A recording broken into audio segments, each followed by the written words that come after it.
காசும் இல்ல பாட்டு வருதே என்ன புள்ள கோயில் செல போல ஒன்ன கண்டதான் ஏத்தம் கெடுதே கண்ணி புள்ள சேலையை பார்த்தாலே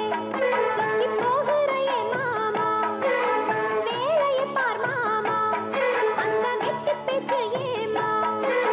காஞ்ச வயலில தண்ணிய பாய்ச்சணும் பஞ்சத்தை தீக்கணும் பதிரகம் போக்கணும் ஏத்தமையா ஏத்தோ உனக்கு ரொம்ப ஏத்தமையா ஏத்தோ ஏத்தமையா ஏத்தோ உனக்கு ரொம்ப ஏத்தமையா